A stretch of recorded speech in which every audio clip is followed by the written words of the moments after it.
लेकिन जैसे ही शैतानी मुट्ठी सातवें राजकुमार के शरीर से टकराई, खून जैसे लाल ड्रैगन के स्केल्स शैतानी मुट्ठी के असर को झेल नहीं पाए और ड्रैगन के स्केल्स में से एक पर दरार आ गई। इसके तुरंत बाद दूसरा, तीसरा, चौथा दरारें बढ़ती जा रही हैं। आखिरकार इसने उसके सामने के सभी ड्रैगन स्केल्स को ढक दिया। धमाका! ड्रैगन के सारे स्केल टूट गए और धमाके की वजह से सातवें राजकुमार को बहुत चोट लगी। उसे खून की उल्टी हुई, वह पीछे की ओर उड़ गया और वह कंफ्यूज हो गया। 10 मेरिडियन दिव्य तलवार। झाओ फेंग ऐसा सुनहरा मौका कभी नहीं जाने देगा। एक ठंडी और शैतानी मुस्कान के साथ उसने तलवार की 10 किरणें छोड़ी जो तलवार की 10 लहरों में बदल गईं और सब कुछ खा जाने में काबिल थीं और सातवें राजकुमार के शरीर के जरूरी हिस्सों की ओर वार कर रही थीं। यह बहुत जल्दी हुआ। इसे पलक झपकते ही घटित होना कहना कोई अतिशयोक्ति नहीं होगी। यहां तक कि जब सातवें राजकुमार को उड़ा दिया गया तब भी बहुत से लोग हैरान रह गए। मुझे समझ नहीं आ रहा कि सातवां राजकुमार जो अभी लीड में था पलक झपकते ही कैसे हार गया और जान का खतरा भी हो गया। इतना कि जब झाओ फेंग ने 10 मेरिडियन डिवाइन स्वॉर्ड को छोड़ा तो वहां मौजूद सभी लोग हैरान रह गए, लेकिन किसी ने भी समय पर रिएक्ट नहीं किया। लेकिन स्नोफील्ड साम्राज्य के सबसे पसंदीदा सातवें राजकुमार के तौर पर उनकी शादी की दावत की रखवाली करने के लिए कोई ताकतवर लोग कैसे नहीं हो सकते थे। अभिमानी, सदमे और गुस्से से भरी एक आवाज बिजली की तरह जिसमें एक संत की शान थी पूरे मैदान में गूंज उठी। जैसे ही आवाज पास आई, झाओ फेंग की मुट्ठी जो सातवें राजकुमार पर वार करने वाली थी कुछ देर के लिए रुक गई, जैसे किसी अजीब नियम से रुकी हो। लेकिन यह ठहराव सिर्फ कुछ देर के लिए था।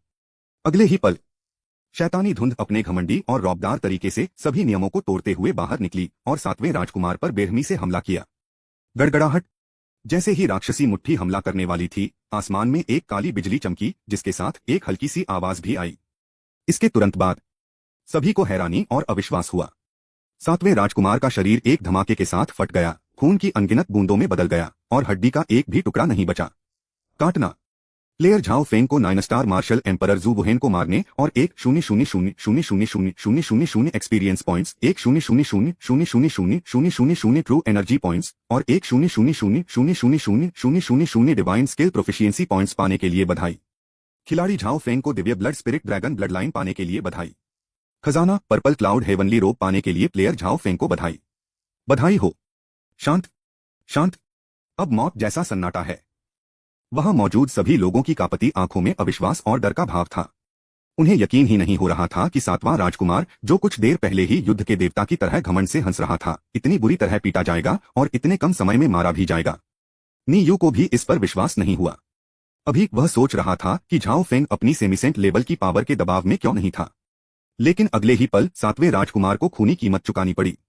वह स्नोफील्ड साम्राज्य का सातवां एल्डर सीधे टुकड़े टुकड़े हो गया। यहां तक कि नी यू को भी यह सीन बहुत प्रभावशाली लगा।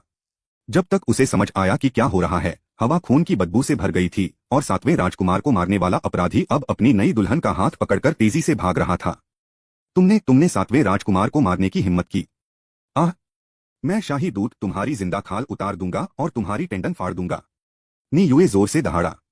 उसी पल एक सेमिसेंट पावर हाउस की तरह उनका ऑरा तेजी से फैल गया। उनकी आंखों में एक डरावना मारने का इरादा भर गया, जैसे एक मां भेड़िया जिसके बच्चे मारे गए हों अपने दुश्मन पर जोर से झपट रही हो। गॉडस्लेयर स्पीयर! झाओ फेंग गुर्राया, हाथ बढ़ाकर भगवान को मारने वाला भाला पकड़ लिया और नी यू को दौड़ते हुए देखकर ठंडा पड़ गया। उन्होंने कभी किसी सेमिसेंट लेवल के एक्सपर्ट के खिलाफ लड़ाई नहीं लड़ी थी, इसलिए उसने जरा सी भी लापरवाही करने की हिम्मत नहीं की। उसने सीधे अपना खतरनाक हथियार छोड़ दिया। फिर जैसे ही नी यू पागलों की तरह आगे बढ़ा, झाओ फेंग ने अपना हाथ हिलाया और उसका भाला एक ड्रैगन की तरह निकल गया। तोड़ना! नी यू के कानों में अचानक एक धीमी चीख गूंजी। अगले ही पल उसे अचानक अपने दिल में एक ठंडी सनसनी महसूस हुई। डरकर उसने अपनी पूरी ताकत लगा दी और भगवान को मारने वाले भाले से लड़ने की कोशिश की। लेकिन गॉडस्लेइंग स्पीयर क्या है? यह मार्शल देवताओं को भी मारने के लिए जाना जाता है। भले ही इसका अभी का मालिक सिर्फ एक 7 स्टार मार्शल एम्परर है। हालांकि भगवान को मारने वाले भाले से निकलने वाली ठंडी रोशनी ऐसी चीज नहीं थी जिसे कोई आधा संत झेल सके। टकराना! क्लिक करें। भगवान को मारने वाले भाले ने नी यू के आने वाले बैटल ब्लेड को छेद दिया और एक दरार के साथ ब्लेड 2 टुकड़ों में टूट गया। इसके तुरंत बाद खतरनाक बंदूक जिसकी ताकत कम नहीं हुई थी और जिसमें जान लेने का खौफनाक इरादा था, नी यू के सीने में जोरदार धमाके के साथ घुस गई। नी यू की डरावनी नजरों के सामने नी यू को ऐसा लगा जैसे कोई तेज हथियार उसके दिल को चीर रहा हो और उसने एक अजीब दुख भरी दहाड़ लगाई। अगर मैं मर भी जाऊं तो भी तुम्हें अपने साथ नीचे खींच लूंगा। नी यू पागल हो गया था। उसके दिल में बेइज्जती की एक अनोखी भावना भर गई थी। उस पल उसने बिना किसी हिचकिचाहट के अपने क्यूई सागर को प्रज्वलित कर दिया। खुद को खत्म करने की कोशिश कर रहे हो? झाओ फेंग ने मजाक उड़ाया और एक साथ 10 मेरिडियन डिवाइन तलवारें छोड़ दी, जिससे नी यू का क्यूई सागर तुरंत फट गया। नी यू का सूजा हुआ शरीर तेजी से पिचक गया, जैसे कोई पंक्चर हुआ गुब्बारा हो। यहां तक कि उसके पागल चेहरे पर भी झुर्रियां दिखने लगीं। पलक झपकते ही झुर्रियां दिखने लगीं, जिससे वह एक बूढ़े आदमी में बदल गया। उसके पूरे शरीर से मौत का एहसास होने लगा। तुम स्नोफील्ड साम्राज्य तुम्हें कभी जाने नहीं देगा, PFFT। नी यू दहाड़ा, लेकिन इससे पहले कि वह बोलना खत्म कर पाता, झाओ फेंग ने उसके हाथ में भगवान को मारने वाला भाला जोर से घुमाया और उसके अंदर के अंग एक पल में फट गए। नी युए ने खून थूका, उसका शरीर कमजोर हो गया और वह सीधे हवा में नीचे गिर गया। काटना। खिलाड़ी झाओ फेंग को सेमीसेंट नी यू को मारने और 100,000,000 experience points, 110,000,000 true energy points और 110,000,000 डिवाइन स्किल प्रोफिशिएंसी पॉइंट्स पाने के लिए बधाई। बधाई हो। जल्दी करो, एक शक्तिशाली व्यक्ति उनके रास्ते में है।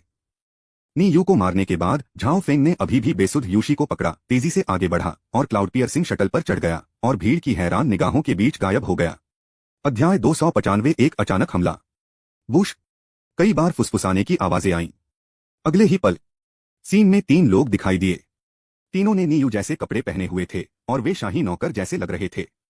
तीनों में से 2 पुरुष और 1 महिला। अधेड़ उम्र के 2 आदमी नी यू के बराबर साधना स्तर के थे, दोनों आधे संत थे। उस औरत की साधना समझ से परे थी और उसकी आंखें खुलते और बंद होते समय उनमें कानूनों की ताकत झलकती थी, जिससे साफ पता चलता था कि वह एक ऐसी इंसान थी जो मार्शल सेंट लेवल पर पहुंच गई थी। क्या हुआ? 7वां राजकुमार कहाँ है? औरत की ठंडी बिजली जैसी नजर पूरे इलाके में घूमी, लेकिन उसे 7वें राजकुमार का कोई निशान नहीं मिला। इसके बजाय उसे जमीन पर एक बेचारी बूढ़ी लाश दिखी। उसने पहले कभी उस पुरानी लाश को नहीं देखा था, लेकिन उसका ऑरा कुछ जाना पहचाना सा था। वह नी यू है, 7वें बड़े नी यू। अचानक महिला के पीछे खड़े एक अधेड़ उम्र के आदमी ने बूढ़ी लाश की ओर इशारा किया और चिल्लाया। क्या? औरत के चेहरे पर थोड़ा बदलाव आया। उसने हाथ बढ़ाकर जमीन से एक सेक्ट एल्डर को पकड़ लिया। इस एल्डर को बताओ कि क्या हुआ। पकड़ा गया ग्रुप का बुजुर्ग कोई कमजोर नहीं था, उसमें एक 5 स्टार मार्शल सम्राट जितनी ताकत थी। लेकिन जब उस औरत के जेड जैसे हाथ ने उसे पकड़ा तो उसे ऐसा लगा जैसे 10,000 पहाड़ उस पर टूट पड़े हों, जिससे उसे सांस लेने में मुश्किल हो रही थी। वह जल्दी से भारी आवाज में चिल्लाया, मेरे मालिक मुझे छोड़ दो, मेरे मालिक मुझे छोड़ दो, मैं अभी आपको बताता हूँ। पूरी कहानी समझने के बाद महिला योद्धा संत की आंखें बर्फ जैसी ठंडी हो गईं। खलनायक 7वें राजकुमार को मारना चाहता था और तुम सब बेपरवाह बने रहे। कितना बढ़िया। यह सुनकर संप्रदाय के बड़े व्यक्ति का माथा जोर से तन गया, जैसे उसे कुछ महसूस हो रहा हो, और उसने छूटने की कोशिश की। लेकिन उस पल उसे एक डरावनी जान लेने वाली नियत ने घेर लिया। उसे ऐसा लगा जैसे उसके शरीर का खून उसके कंट्रोल से बाहर हो गया है और तेजी से बह रहा है। फोड़ना। महिला योद्धा संत के मुंह से एक धीमी चीख निकली। एक जोरदार बूम के साथ 5 स्टार मार्शल एम्परर बिना किसी संघर्ष के फट गया और खून की फुहारों में बदल गया। यह दृश्य देखकर नीचे खड़ी भीड़ डर गई और उस महिला योद्धा की आंखों में देखने की हिम्मत नहीं कर पाई। 9वें मास्टर, आप यहीं रहें और उन पर कड़ी नजर रखें। 8वें मास्टर, आप मेरे पीछे आएं और उस दुस्साहसी बदमाश को पकड़ लें। महिला योद्धा संत ने बेरुखी से कहा। हाँ। उसके पीछे खड़े 2 सेमीसेंट्स ने बिना किसी हिचकिचाहट के सिर हिलाया। अगले ही पल 8 बुजुर्गों के साथ महिला योद्धा संत 2 हैरान करने वाले इंद्रधनुष में बदल गईं और उस दिशा में चली गईं जिस दिशा में झाओ फेंग गया था। स्नोफील्ड एम्पायर से 1000 मील से ज्यादा दूर तक उसका पीछा करने के बाद भी दोनों को झाओ फेंग की एक भी परछाई नहीं दिखी थी। ऑरा गायब हो गया है। क्या वह मर गया है या उसने किसी सीक्रेट टेक्निक से अपना ऑरा छिपा लिया है? महिला योद्धा संत की आंखें खुलती और बंद होती रहीं और उनमें एक डरावनी रोशनी चमकती रही, जिससे रीढ़ की हड्डी में सिहरन दौड़ गई। जब कोई सुराग नहीं मिला तो उसके पास पीछा जारी रखने का कोई रास्ता नहीं था, जब तक कि इसमें किसी तरह की सीक्रेट टेक्निक शामिल न हो जो आसमान और धरती की खोज कर सके। हालांकि इस सीक्रेट टेक्निक की बहुत बड़ी कीमत चुकानी पड़ी और वह इसे आजमाने को तैयार नहीं थी। आखिरकार कुछ मायनों में वह स्नोफील्ड साम्राज्य की सिर्फ एक अनुचर थी, स्नोफील्ड शाही परिवार की सदस्य नहीं। 8 चेले, अलग हो जाओ और उनका पीछा करो। उस लड़के के साथ एक बोझ है, वह ज्यादा दूर नहीं गया होगा। जगह का हर इंच ढूंढो, एक भी कोना मत छोड़ना। हाँ। महिला योद्धा और 8 बुजुर्गों ने 2 सबसे संदिग्ध रास्तों का अनुसरण किया। उनके जाने के कुछ ही समय बाद जमीन पर झाड़ियों से एक आदमी की आकृति निकली जो घास के टुकड़ों से ढकी हुई थी। वे बहुत दूर चले गए हैं, अब तुम बाहर आ सकती हो, युक्सी। वह आदमी झाड़ियों की गहराई में चिल्लाया। जल्द ही झाड़ियों से एक औरत की आकृति फिर से दिखाई दी। यह युक्सी था। इस समय तक उसने अपना शानदार शादी का गाउन उतार दिया था और सूर्यास्त की चमक से भरी बैंगनी ड्रेस पहन ली थी। यह बैंगनी रंग का रोब और कुछ नहीं बल्कि सातवें राजकुमार जू वुहेन द्वारा दिखाया गया बैंगनी बादल स्वर्गीय रोब है। पर्पल क्लाउड हेवनली रोब एक हेवनली रैंक का खजाना है, लेकिन असल में इसमें कोई डिफेंसिव क्षमता नहीं है। यह आकर्षक तो लगता है लेकिन प्रैक्टिकल नहीं है, कुछ हद तक बेकार भी है। लेकिन झाओ फेंग के लिए फिलहाल यह सबसे प्रैक्टिकल खजाना है, क्योंकि पर्पल क्लाउड हेवनली रोब का अनोखा फंक्शन उनकी मौजूदा स्थिति के लिए बिल्कुल सही है। बेदाग हेवनली रोब पहनने से मार्शल आर्टिस्ट का ऑरा अंदर ही लॉक हो जाता है, जिससे मार्शल सेंट के लिए भी उसे पहचानना मुश्किल हो जाता है। बिल्कुल यही बात है।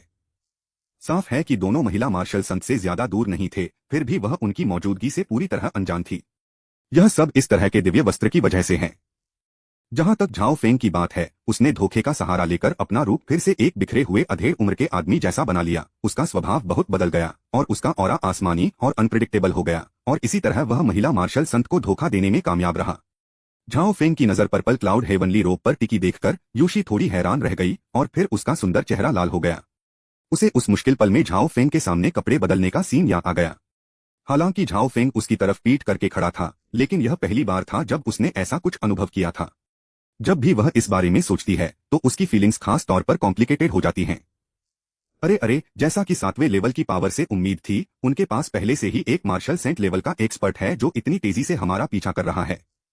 झाओ फेंग ने कुछ बार पर्पल क्लाउड हेवनली रोब पर नजर डाली, फिर उस दिशा में देखा जहां महिला मार्शल संत गायब हो गई थी और तारीफ में अपनी जीभ चटकाई। स्नो रीजन एम्पायर ने सैकड़ों सालों तक लाखों मील के इलाके पर राज किया है। वह सुरक्षित और ठीक ठाक इसलिए रह पाया है क्योंकि जंगल में उसकी इज्जत है, बल्कि उसकी असली ताकत है। यूशी ने अपने लंबे लहराते बालों को ठीक किया। मैं कुछ समय के लिए सातवें राजकुमार की हवेली में रुकी थी और मुझे स्नो रीजन एम्पायर की ताकत के बारे में आमतौर पर पता है। ओह! झाओ फेंग की आंखें चमक उठीं। मुझे इसके बारे में बताओ। इस जगह पर जो राज कर रहा है वह स्नो रीजन एम्पायर का एक पूर्वज लेवल का आदमी है जो कई सालों से अकेले रह रहा है और शायद ही कभी मामलों में दखल देता है। लेकिन कहा जाता है कि 100 साल पहले ही उसका साधना लेवल 6 स्टार मार्शल सेंट जितना था। इनके अलावा इलाके की देखरेख करने वाले 10 से ज्यादा दूसरे एल्डर हैं। इन एल्डर्स में सबसे कमजोर एक 9 स्टार मार्शल एम्परर है, ज्यादातर हाफ सेंट हैं और मार्शल सेंट्स काफी रेयर हैं। जिस महिला मार्शल सेंट को हमने अभी देखा वह छठी रैंक की एल्डर यान युहान थी, जिसके पास 2 स्टार मार्शल सेंट की कल्टीवेशन है और वह बहुत पावरफुल है। स्नोफील्ड एम्पायर ने इतने सारे सेमिसेंट्स को यहाँ क्यों रखा होगा? क्या ऐसा हो सकता है कि वे उन्हें 5 एलिमेंट्स रूइंस के अंदर मार्शल सेंट के दायरे में घुसाना चाहते हों? झाओ फेंग ने सोचा। यह सच है। 5 एलिमेंट्स रूइंस के अंदर स्पिरिचुअल एनर्जी डेसोलेट रीजन के मुकाबले बहुत ज्यादा है और यहाँ अनगिनत रेयर खजाने हैं, जिससे डेसोलेट रीजन के मुकाबले आगे निकलने का चांस बहुत ज्यादा है। बेशक यह सिर्फ एक वजह है। सबसे जरूरी वजह यह है कि स्नो रीजन एम्पायर मुझो के खिलाफ जंग छेड़ने वाला है। वे 10 लाख मील के दायरे में दबदबा बनाकर खुश नहीं हैं। वे दूसरे साम्राज्यों की तरह पूरे मुझो को एक करना चाहते हैं। अगर हम सारा चढ़ावा यहीं रख दें तो क्या इस सुनसान इलाके में मौजूद स्नोफील्ड एम्पायर के पास विदेशी दुश्मनों के हमला करने पर विरोध करने का कोई मौका नहीं होगा?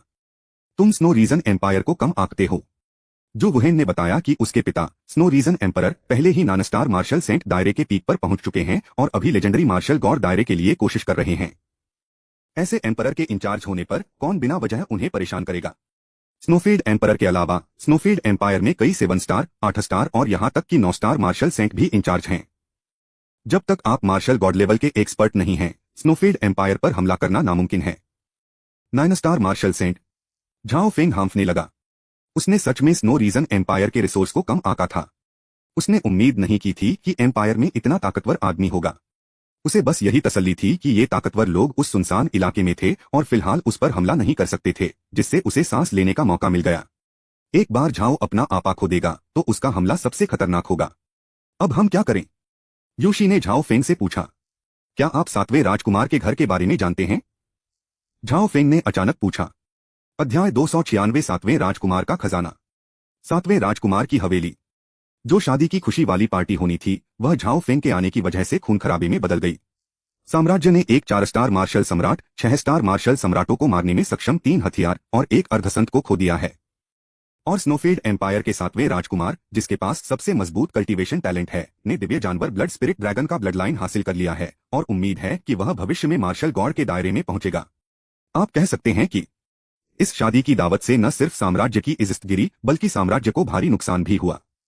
शादी की दावत में कई पंथ के नेताओं और बुजुर्गों को नौवे बुजुर्ग ने, जो आधे संत थे, रोक लिया और जाने से रोक दिया।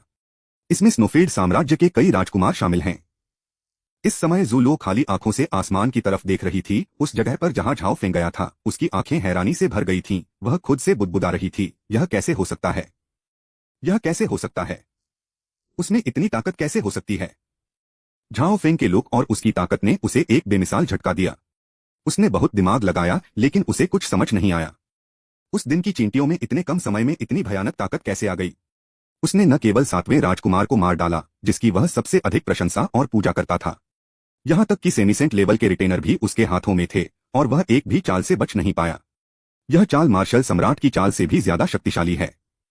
क्या ऐसा हो सकता है कि वह पहले से ही एक मार्शल संत बन गया है? इस अंदाजे ने उसे हिलाकर रख दिया और उसे और भी ज्यादा यकीन नहीं हुआ। 7वें राजकुमार की हवेली के एकांत आंगन के अंदर 2 छिपे हुए लोग दिखाई दिए। ये 2 लोग एक पुरुष और एक महिला हैं। वह आदमी अधेड़ उम्र का था और उसका व्यवहार उदास और फ्रस्ट्रेटेड था, लेकिन वह औरत बहुत ही खूबसूरत थी, फूल जैसी प्यारी, बैंगनी और रंगीन कपड़े पहने हुए। जो भी उसे देखता उसका मन मोह लेती थी। ये दोनों झाओ फांग और यूशी थे, जो पहले भाग गए थे लेकिन चुपके से वापस आ गए थे। क्या तुम सच में ऐसा करना चाहते हो? यूशी ने पूछा। हे, अब जब 7वां राजकुमार मर गया है तो स्नो रीजन एम्पायर जरूर हिल जाएगा। उन सभी रिटेनर्स को जरूर हमारा शिकार करने के लिए भेजा जाएगा। उनका पिछला हिस्सा खाली है, जो हमारे लिए बड़े पैमाने पर हमला करने का सही मौका है। युक्सी चुप रही। वह झाओ फांग को काफी समय से जानता था। मैं उनसे बहुत प्रभावित हुआ, खासकर अब। शायद वह अकेला ऐसा व्यक्ति है जो खजाना चुराने के बारे में इतने सही गुस्से के साथ बात कर सकता है। चिंता मत करो, हमारी स्पीड को देखते हुए गेट पर गार्ड की तो बात ही छोड़ो, एक मार्शल सेंट भी हमें नहीं ढूंढ पाएगा। यह देखकर कि यूशी पीछे देख रहा है, झाओ फेंग मुस्कुराया। यूशी ने कुछ नहीं कहा, लेकिन कुछ पलों तक क्लाउड शटल को घूरता रहा और फिर झाओ फांग को दूसरे सुनसान पवेलियन की ओर ले गया। महल के आसपास कोई नहीं था, लेकिन झाओ फेंग अभी भी इसे महसूस कर सकता था। कई 100 मीटर दूर कई शक्तिशाली आभाएं हल्की हल्की सुनी जा सकती थीं, और वे सभी लोग मार्शल सम्राट के लेवल पर थे। यह 7वें राजकुमार का स्टडी रूम है। आमतौर पर कोई भी इस जगह के 100 फीट के अंदर आने की हिम्मत नहीं करता। 7वें राजकुमार का सबसे भरोसेमंद आदमी भी अगर गलती से घुस जाए तो उसे तुरंत पीट पीट कर मार डाला जाएगा। अगर सच में कोई खजाने का वॉल्ट है तो वह यहीं होना चाहिए। जैसे ही उसने यह कहा, यूशी ने दरवाजा खोला और अंदर आ गया। अटारी बड़ी नहीं थी, लेकिन बहुत शांत थी। दीवार के सहारे बुकशेल्फ पर बांस की पर्चियों के स्क्रॉल रखे हुए थे। आसपास देखने पर पूरी अटारी बुकशेल्फ और हर तरह की किताबों से भरी हुई थी, और उसमें कुछ खास नहीं था। लेकिन कोई चीज जितनी कम खास होती है उतनी ही ज्यादा खास हो जाती है। बस इसके बारे में सोचो। क्या स्नोफील्ड साम्राज्य का कोई असली 7वां राजकुमार, जिसके पास करने के लिए कुछ भी बेहतर न हो, पढ़ने के लिए इस सुनसान जगह पर आएगा? किसी को भी पास आने की इजाजत नहीं है। क्या तुम पागल हो? युक्सी, मुझे डर है कि मुझे तुम्हें परेशान करना पड़ेगा। उस जगह को ध्यान से देखने और कोई मैकेनिज्म या वैसी कोई चीज न मिलने के बाद झाओ फेंग ने यूशी की तरफ देखा।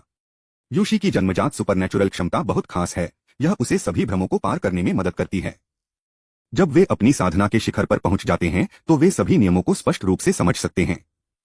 यूशी ने सिर हिलाया। जैसे ही उसने ऊपर देखा, उसका एक्सप्रेशन धीरे धीरे शांत हो गया, लेकिन झाओ फेंग की आंखों में यह शांति बहुत ही इज्जतदार और गंभीर लग रही थी।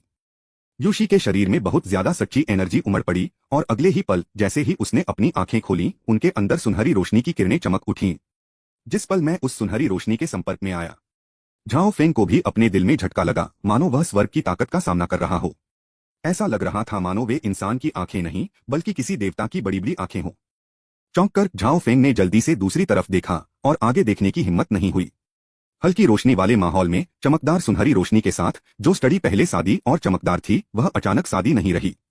रेशम के धागों जितने घने नसों के धागे पूरे स्टडी रूम में आपस में गुंथे हुए हैं और एक अजीब लाइन बना रहे हैं। यह सही है, यह एक बनावट है। फॉर्मेशन के बीच में एक खाली जगह है। यह एक रास्ते जैसा दिखता है, जो एक व्यक्ति के गुजरने के लिए काफी बड़ा है। इन चीजों को देखकर यूशी का चेहरा पीला पड़ गया। ऐसा लगा कि वह अपनी लिमिट तक पहुंच गई है।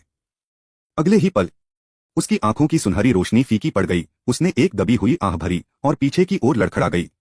झाओ फेंग ने तुरंत रिएक्ट किया, उसे पकड़ लिया और कुछ ही पलों में एरे की रेंज से गायब हो गया। क्या आप ठीक हो? कुछ नहीं। यूशी ने कमजोरी से सिर हिलाया। बस मैंने गोल्डन आइज का ज्यादा इस्तेमाल कर लिया। थोड़ी देर आराम करने के बाद मैं ठीक हो जाऊंगी। अब तुम्हें जाना चाहिए। झाओ फेंग ने अपनी किंगफेंग रिंग से गोलियों की एक बोतल निकाली और खुद यूशी को खिला दी। तब फिर उसने मिस्ट बीस्ट को बुलाया और उसे युक्सी की रक्षा करने का निर्देश दिया। जल्दी जाओ, धुंध के जानवर मेरी रक्षा कर रहे हैं, आम लोग मुझे नुकसान नहीं पहुंचा सकते, यूशी ने कहा। फिर जैसे उसे कुछ सूझा हो उसने कहा, रास्ते के एंट्रेंस पर एक खांचा है जो थोड़ा अजीब लग रहा है। अंदर जाते समय तुम्हें सावधान रहना चाहिए। झाओ फेंग ने सिर हिलाया। जैसे ही वह आगे बढ़ी वह यूशी द्वारा कैलकुलेट किए गए फॉर्मेशन में गैप के अनुसार फॉर्मेशन में घुस गई। एंट्री का पल, मेरे सामने रखी स्टडी पूरी तरह गायब हो गई है। इसके बजाय वहां एक शांत एकांत पत्थर की गुफा थी, फिर भी उसमें रहस्य का एहसास था। Teleportation array. झाओ फेंग ने अपनी आंखें थोड़ी सिकोड़ लीं, साफ तौर पर उसे इसकी उम्मीद नहीं थी। यह अजीब सरणी असल में 7वें राजकुमार के स्टडी में लगाई गई थी। गुफा के सामने किसी अनजान धातु से बना एक बड़ा सा गेट था।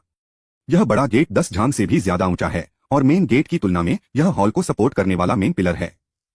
एक पल के लिए इसे देखने के बाद झाओ फेंग ने भी उस खांचे को देखा जिसका जिक्र यूशी ने किया था। बड़े गेट के बाईं ओर एक खूंखार पत्थर के जानवर के मुंह में। अपनी आंखों की चमक के साथ झाओ फेंग ने अपनी मुट्ठी उस बड़े गेट पर मार दी।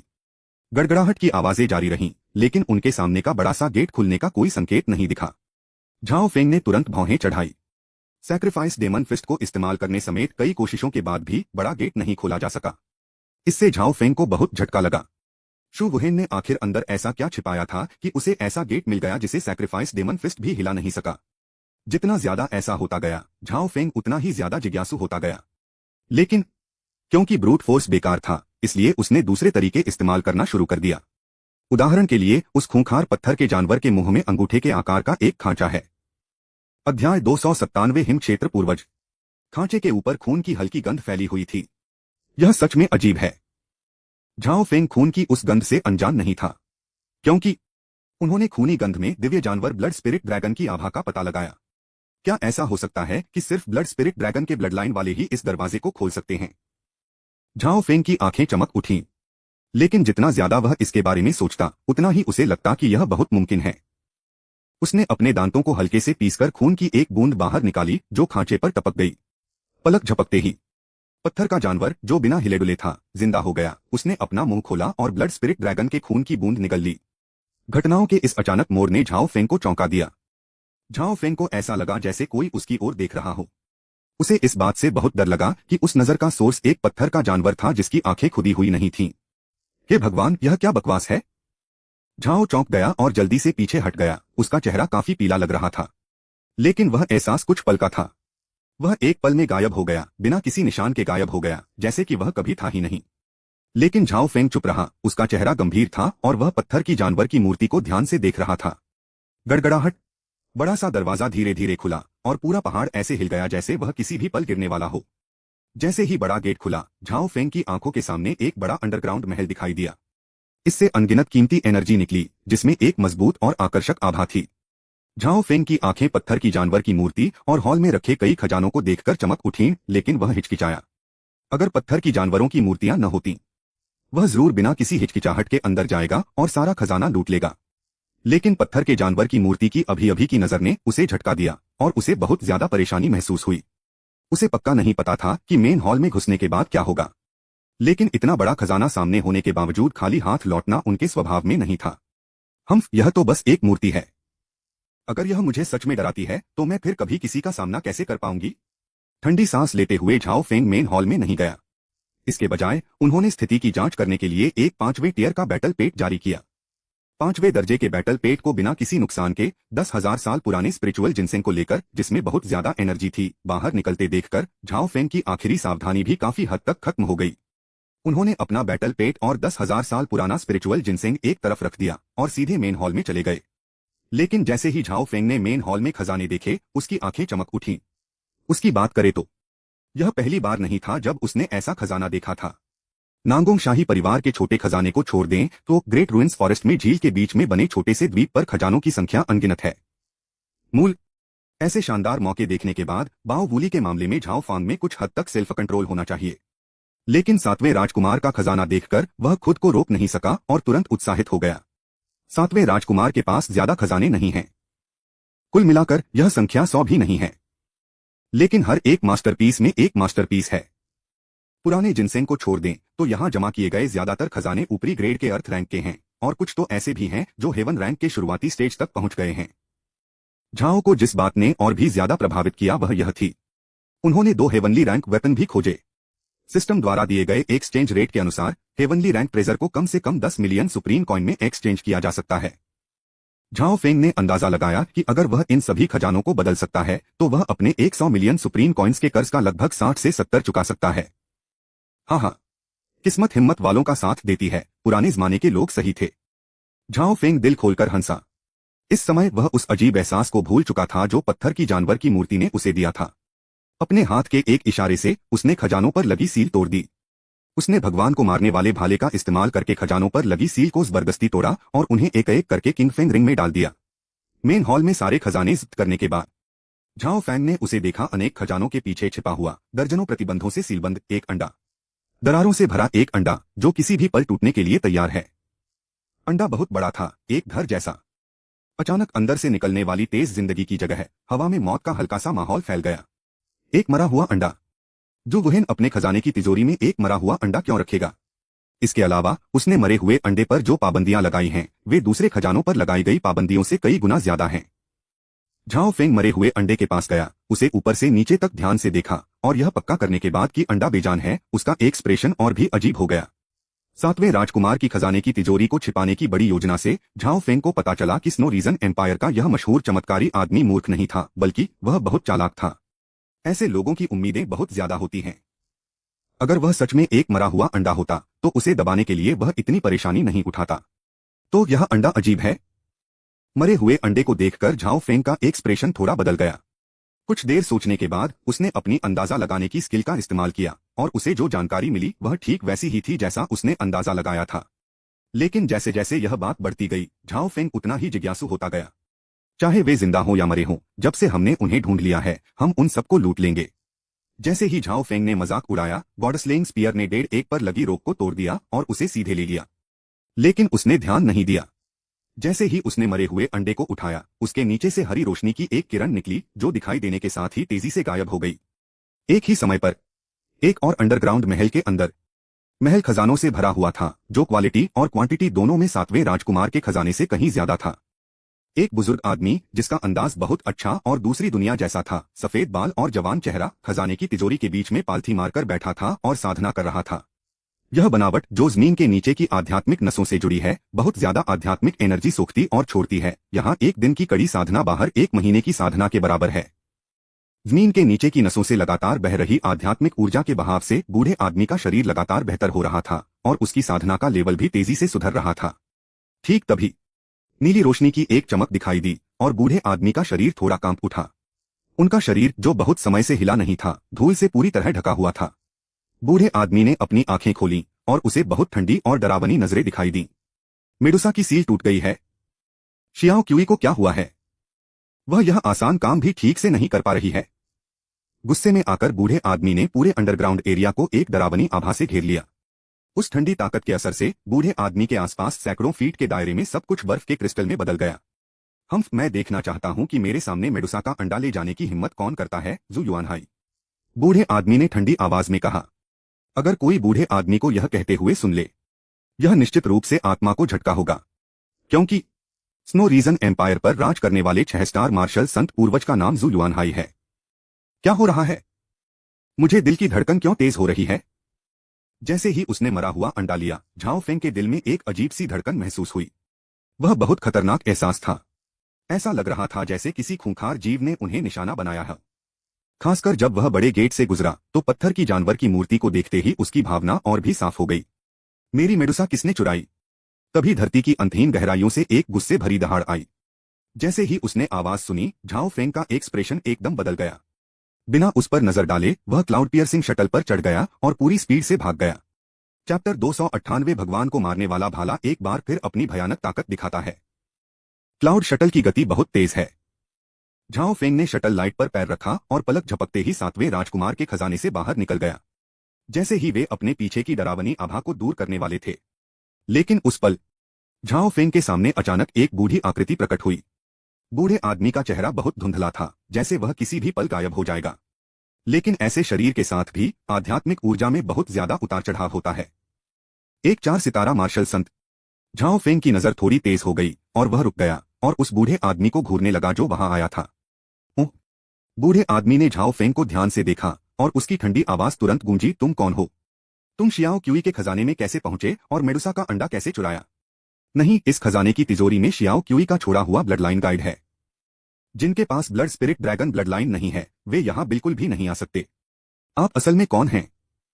जैसे ही चिल्लाहट हुई, एक संत का जबरदस्त धरती हिला देने वाला दबाव झाओ फेंग पर पड़ा। झाओ फेंग के चेहरे पर कोई भाव नहीं था, जैसे उसने कुछ भी नोटिस ही नहीं किया हो। गोल्डन डिवाइन बोल की दिव्य जानवर जैसी आभा को झेलने के बाद एक मार्शल सेंट की सिर्फ आभा से उसे कोई खतरा नहीं था।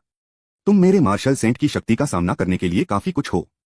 ऐसा लग रहा था कि वह झाओ फेंग की तारीफ कर रहा था, लेकिन बूढ़े आदमी की आंखों में ठंडी चमक से पता चल रहा था कि वह कभी न खत्म होने वाला मारने का इरादा रखता है। आध्यात्मिक सत्ता। झाओ फेंग ने पहली बार बात की, उसकी आंखों में चमक के साथ वह बूढ़े आदमी के शरीर को घूर रहा था।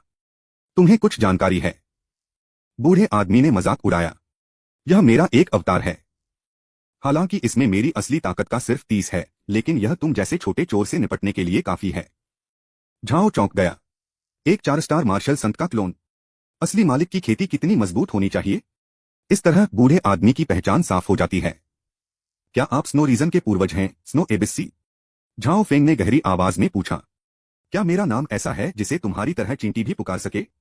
जू युआन हाई के क्लोन की आंखों में ठंडी रोशनी चमक रही थी। उसके हर कदम के साथ बर्फ के क्रिस्टल चमक रहे थे और उसके पैरों के नीचे की जमीन तेजी से जम रही थी, बर्फ तेजी से फैल रही थी। वे बर्फ के क्रिस्टल बहुत अजीब थे, ऐसा लग रहा था कि वे सब कुछ जमा रहे हैं। झाओ फेंग की पलकें थोड़ी झपकीं, लेकिन उसने खुद को रोका नहीं। इसके बजाय वह क्लाउड पियर्सिंग शटल पर चढ़ गया और बिजली की तेजी से उस तरफ उड़ गया। स्पीड इतनी तेज थी कि जू युआन हाई को भी इसका अंदाजा नहीं था। इतनी स्पीड! यह लगभग जुएयांग की फुल स्पीड उड़ान जितनी तेज है। स्नो रीजन के पूर्वज हैरान रह गए। जुएयांग स्नो रीजन सम्राट का नाम है और स्नो रीजन पूर्वज का सबसे प्रमुख वंशज भी है। लेकिन उसके लिए यह बेकार होगा। प्लीज यह मुझे दे दीजिए। जू युआन हाई के क्लोन की आंखों में लालच भरा भाव था और उसने अपने बड़े हाथ से झाओ फेंग को एक डरावनी आभा से घेर लिया। वह निश्चित था। मुझे यकीन है कि अगर मैं उस बच्चे को पकड़ लूं तो उसे पकड़ सकता हूं, क्योंकि जैसे ही उसने अपनी चाल चली, उसने अपनी मार्शल पावर का इस्तेमाल करके पूरी जगह को जमा दिया और उसके अलावा उस जगह पर बाकी सभी लोग बहुत ज्यादा प्रभावित हुए। यह प्रभाव! झाओ फेंग ने उड़ान भरते ही इसे महसूस कर लिया। धत तेरे की! क्लाउड पियर्सिंग शटल की स्पीड लिमिट कर दी गई है। झाओ फेंग की नजर थोड़ी सिकुड़ गई जब वह पास आ रही असली एनर्जी की बड़ी हथेली को देख रहा था। उसने दांत भींचे, उसकी आंखें पागलपन से चमक रही थीं। तो फिर आओ। भले ही तुम स्नो रीजन के पूर्वज हो और मुझे मारना चाहते हो, मैं तुम्हें खून से लथपथ कर दूंगा। झाओ फेंग को इसकी उम्मीद नहीं थी। 7वें राजकुमार के खजाने को लूटने की कोशिश ने अचानक स्नो रीजन के पूर्वज का ध्यान खींचा। अगर मैं जानता होता, अगर 7वें राजकुमार के खजाने में 10 गुना ज्यादा खजाना होता तो भी वह नहीं आता। मार्शल सम्राट और मार्शल संत के बीच का अंतर बहुत ज्यादा है। भले ही उसके पास वर्ड ब्रेकिंग टैलिस्मैन हो, फिर भी उसे पक्का नहीं था कि वह मार्शल सेंट से बच पाएगा, क्योंकि एक बार जब कोई मार्शल सेंट लेवल पर पहुंच जाता है तो वह पूरी दुनिया के साथ एक हो जाता है। एक शक्तिशाली योद्धा संत अपने इस्तेमाल के लिए पूरी दुनिया को भी कंट्रोल कर सकता है। उदाहरण के लिए इस समय स्नो एबिस सागर, इस दुनिया में युद्ध का देवता ही शासक है और जो लोग उसके द्वारा कैद किए गए हैं वे चॉपिंग बोर्ड पर रखी मछली की तरह उसकी दया पर निर्भर हैं। यह नियमाधारित दमन का एक रूप है जिसका सम्राट वो विरोध नहीं कर सकते। लेकिन अब उसके पास जू युआन हाई को मारने या यूशी को छोड़ने और वर्ड ब्रेकिंग टैलिस्मैन का इस्तेमाल करने के अलावा कोई और रास्ता नहीं है। दूसरा तरीका असल में ज्यादा आसान और साफ है। अगर आप लकी रहे तो शायद आप बच भी जाएं। लेकिन अगर ऐसा होता तो यूशी जरूर मर जाता। घमंडी बदमाश! जू युआन हाई के क्लोन ने मजाक उड़ाया। उसकी आंखें और भी ठंडी चमक रही थीं और जो हाथ झाओ फेंग को पकड़े हुए था उसने उसे पूरी तरह से घेर लिया था। तथापि जैसे ही वह झाओ फेंग को कुचलने वाला था, गॉडस्लेयर भाला तोड़ो! अचानक हथेली के दूसरे सिरे से एक आवाज आई जो पूरी तरह से पागलपन भरी और जानलेवा इरादे से भरी हुई थी। इसके तुरंत बाद एक चमकदार सुनहरी रोशनी चमक उठी। एक ही समय पर जैसे ही सुनहरी रोशनी चमकी, अचानक एक ऑरा निकला जिससे जू युआन हाई के चेहरे का एक्सप्रेशन बहुत ज्यादा बदल गया। उसे उस ऑरा में बहुत ज्यादा खतरा महसूस हुआ। एक दिव्य हथियार! जू युआन हाई बहुत हैरान थी और रुकने ही वाली थी, लेकिन बहुत देर हो चुकी थी। असली शक्ति से बने विशाल हाथ में तुरंत एक पारदर्शी छेद हो गया। जू युआनहाई तुरंत बुरी तरह घायल हो गया। उसका शरीर एक पल में सीधा उड़ गया और उसका शरीर जो असली एनर्जी से बना था और भी धुंधला और बेजान हो गया। उस पर बारीक दरारें दिखाई दी, मानो वह किसी भी पल फट जाएगा। जू युआनहाई के दिल में एक अजीब सा डर भर गया। उन्होंने कभी इसकी उम्मीद नहीं की थी। असली एनर्जी से बना उसका अपना शरीर एक 7 स्टार मार्शल एम्परर ने लगभग नष्ट कर दिया था। पुकारे। यह इसी समय हुआ। उसके सामने बिजली चमकी। तुम छोटे बदमाश यहीं मेरे साथ रहो। जू युआनहाई को भी यह एहसास हुआ और वह कोई कदम उठाने वाली थी। लेकिन अभी दिव्य भाला फिर से सुनहरी रोशनी से चमक उठा और एक बार फिर उसने जू युआनहाई के क्लोन पर हमला किया। जू युआनहाई के क्लोन की भौहें जोर से फड़की। बिना किसी हिचकिचाहट के वह चकमा देकर पीछे हट गया। उन्होंने अभी अभी खुद उस बंदूक की ताकत का अनुभव किया था। अगर उसे फिर से चाकू मारा गया तो उसका आध्यात्मिक शरीर जिसे उसने अनगिनत संसाधनों से बनाया था सच में बर्बाद हो जाएगा। जैसे ही जू युआनहाई का क्लोन तेजी से पीछे हटा, गॉडस्लेइंग स्पीयर रोशनी से चमका, लेकिन तुरंत पीछे हट गया। ऐसा लगता है कि मैंने अभी जो किया वह सिर्फ जू युआनहाई को डराने के लिए था। जू युआनहाई का चेहरा अचानक काला पड़ गया। वह बर्फीले इलाके के पूर्वज सैकड़ों सालों से उस सुनसान इलाके में घूमते रहे थे और उनकी पहचान मशहूर थी। इससे पहले उनका इतना मजाक कभी नहीं उड़ाया गया था। उसे और भी ज्यादा गुस्सा इस बात पर आया कि जिसने उसे बेवकूफ बनाया था वह एक 7 स्टार मार्शल एम्पर था। तुम छोटे बदमाश, मुझे परवाह नहीं कि तुम कौन हो, आज मैं तुम्हारी जिंदा खाल उधेड़ दूंगा। जू युआनहाई का क्लोन जोरदार मार डालने की नीयत से दहाड़ा और झाओ फेंग का पीछा करते हुए आगे बढ़ा। लेकिन वह तो बस असली एनर्जी का क्लोन था और उसकी साधना सिर्फ चौथे स्टार वाले मार्शल सेंट लेवल पर थी। वह क्लाउड पियर्सिंग शटल से तेज कैसे हो सकता था? अगर वह झाओ फेंग के पीछे न होता, लगातार उसे परेशान न करता और उसकी रफ्तार न बढ़ाता तो झाओ फेंग शायद पलक झपकते ही उसकी नजरों से ओझल हो जाता। फिर भी विरोधी की बहुत तेज स्पीड के कारण उसके और झाओ फेंग के बीच की दूरी लगातार बढ़ रही थी। झाओ फेंग एंट्रेंस के और करीब आ रहा था। जू युआनहाई का चेहरा इतना उदास था कि उससे पानी टपक रहा था। नहीं, हम इस बच्चे को भागने नहीं दे सकते। जू युआनहाई ने दांत पीस लिए, जैसे उसने कोई फैसला कर लिया हो। Chapter 299 snowfield hunt order. बूढ़े आदमी, मेरे पास तुम्हारे साथ खेलने का समय नहीं है। इस बार मैं तुम्हें छोड़ दूंगा, लेकिन अगली बार जब हम मिलेंगे तो मैं तुम्हारे कुत्ते का सिर ले जाऊंगा। झाओ फेंग ने ठंडी मुस्कान दी और छलांग लगाकर अंडरग्राउंड महल से बाहर निकलने वाला था। अरे छोटे बदमाश, अगली बार ऐसा नहीं होगा। यहीं मेरे साथ रहो। वह डरावनी आवाज जिसमें जान से मारने का जबरदस्त इरादा था जैसे ही सुनाई दी, उसमें से एक खतरनाक ताकत निकली। चौंक कर झाओ ने पलटकर पीछे देखा, लेकिन वह पूरी तरह डर गया। बूढ़े भूत, क्या तुम पागल हो? लेकिन उनसे कई 100 फीट पीछे जू युआनहाई की असली एनर्जी से बना अवतार लगातार जल रहा था। उसके शरीर से एक ऐसा भयानक झटका निकला जिसे बताया नहीं जा सकता। वह साफ तौर पर अपने असली एनर्जी क्लोन को खुद खत्म करने वाला है। पागल? हाँ हाँ, तुम गलत हो। यह मेरी असली एनर्जी का बस एक अवतार है। अगर मैं चाहूं तो ऐसे लाखों अवतार बना सकता हूं। तुम्हारे पास जो 2 खजाने हैं उनके बदले एक अवतार देना मेरे लिए सही सौदा है। जू युआनहाई का क्लोन दिल खोलकर हंसा। तुम नहीं हार रहे हो, मैं बहुत बड़ा नुकसान कर रहा हूं। एक खतरनाक संकट की भावना जोंक की तरह उससे चिपकी हुई थी। झाओ फेंग जानता था कि अगर वह इस बूढ़े भूत के खुद को खत्म करने के धमाके में फंस गया, भले ही वह किस्मत से बच गया, यूशी जरूर मर जाएगा। क्लाउड शटल और तेज और तेज और तेज। झाओ ने दहाड़ लगाई और क्लाउड पियर्सिंग शटल का पूरा इस्तेमाल किया। उसका चेहरा धुंधला हो गया और वह तुरंत अंडरग्राउंड महल से भाग निकला। उसी पल झाओ फेंग भाग निकला। धमाका। अंडरग्राउंड महल से अचानक एक जोरदार धमाका हुआ जो झाओ फेंग की ओर फैल गया। Zhao Feng. यूशी, जो स्टडी में झाओ फेंग का इंतजार कर रही थी, उसने झाओ फेंग को आते देखा। उसने अभी अपना मुंह खोला ही था कि उसे अचानक कुछ महसूस हुआ और वह डर के मारे अंडरग्राउंड महल को देखने लगी। Crimson blood armour. Zhao Feng दहाड़ा और देखते ही देखते लाल और खतरनाक खूनी कवच ने उसके पूरे शरीर को ढक लिया। उसी समय झाओ फांग ने यूशी को गले लगा लिया। टकराना। अचानक उसके पीछे से एक भयानक शॉकवेव आई जो झाओ फेंग की पीठ से जोर से टकराई। जब लाल रंग का कवच अपने पीछे की एनर्जी वेव के संपर्क में आया तो प्रेशर झेलने के लिए उसमें से चटकने की आवाजें निकली। लेकिन उसके पीछे का कवच टुकड़े टुकड़े होकर टूट रहा था। इस बल के प्रभाव से झाओ फेंग भी दूर जा गिरा। हालांकि उनके शरीर पर कोई गंभीर चोट नहीं थी, लेकिन जोर इतना ज्यादा था कि वह उनके पूरे शरीर में घुस गया, जिससे उनके अंदरूनी अंग अपनी जगह से हिल गए और उनके अंदरूनी अंगों में गड़बड़ हो गई, जिससे वह लगभग गिर ही गए। जैसे ही वह पीछे की ओर उड़ा, झाओ फेंग को खून की उल्टी हुई, लेकिन उसकी चेतना धीरे धीरे धुंधली होती गई। उसने दांत पीसकर अपनी चेतना का आखिरी टुकड़ा इस्तेमाल किया और सीधे एक mid level void breaking talisman से बदल दिया। इसे कुचल दो। ये शब्द कहने के बाद झाओ फेंग ने अपना सिर यूशी पर टिका दिया। अंडरग्राउंड महल में। धत तेरे की। मैंने अपनी असली एनर्जी का क्लोन खोने का रिस्क लिया, लेकिन वह बदमाश फिर भी बच निकला। जू युआन हाई बहुत गुस्से में थी, खास तौर पर उस असली एनर्जी क्लोन के खोने से वह इतना निराश हो गया कि उसे लगभग खून की उल्टी आ गई। हालांकि जब तक ओरिजिनल शरीर मौजूद है, यह असली एनर्जी के अनगिनत क्लोन बना सकता है, लेकिन इसके लिए एक शर्त है कि पर्याप्त संसाधन हो। आपको जानने की जरूरत है, असली एनर्जी के क्लोन को कंडेंस करने के लिए बहुत सख्त कंडीशन की जरूरत होती है। हालांकि इसके मटेरियल दुनिया में सबसे दुर्लभ नहीं हैं, लेकिन वे बहुत दूर भी नहीं हैं। स्नो रीजन एम्पायर सैकड़ों सालों से 5 एलिमेंट्स के खंडहरों पर कब्जा कर रहा है, और जू युआनहाई उनमें से सिर्फ एक को ही छोटा कर पाया है। इससे पता चलता है कि इस चीज को बेहतर बनाना कितना मुश्किल था। थोड़ी देर दहाड़ने के बाद जू युआनहाई धीरे धीरे शांत हुआ।